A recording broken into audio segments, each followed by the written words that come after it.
তুমি চাইলেই পারতে সাদা মসৃণ কাগজটি সাদাই রাখতে। তুমি তাতে কালি কলমের আঁচড় আঁকলে। মসৃণতা তোমার হৃদয় ছিল না।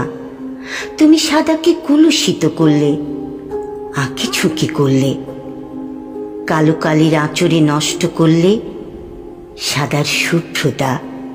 দেখিয়ে দিলে তোমার দাম্ভিকতা, অহংকার। তুমি পরাজিত হয়ে জয়ের হাসি হাসলে। মুদ্রার এপিঠ দেখে তুমি নিজেকে জয়ী ভেবে নিলে।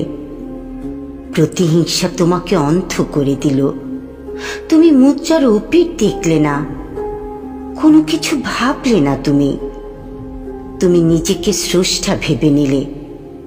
তুমি ভাবলে না তুমিও এক স্রষ্টার সৃষ্টি। স্রষ্টার ভুল নেই, পরাজয় নেই, স্রষ্টা ন্যায় বিচারক। তোমার ভুল আছে, দাম্ভিকতা আছে, পরাজয়।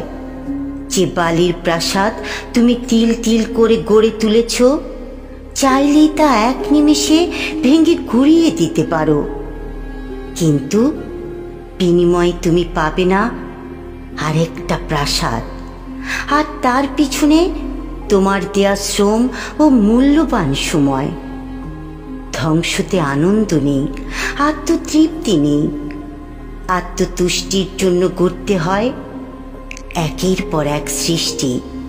চাইলেই সবার মনে জায়গা করে নেওয়া যায় না। সবার হৃদয়ে স্থান করে নিতে হলে উদারতাকে ছুঁয়ে দিতে হয়, স্বচ্ছ পানি হতে হয়। শ্রদ্ধা, সম্মান, ভালোবাসা বিলালে তবেই তোমার জীবনেও পারসাত নামবে, রহমতের বর্ষণ ছড়বে। আজ তুমি হেরে গেছ, হারিয়েছ বহু কিছু। আজ যা হারিয়েছ তা তোমার নিজেরই ভুলের মাসুল। যে সাদা কাগজে তুমি কালি কলমের আঁচড় এঁকেছ, আর যতই ইরেজার হও, দাগ তো থাকবেই। ফিরবে না সে আগের গতিতে, ফিরবে না সে আগের সৃষ্টিতে।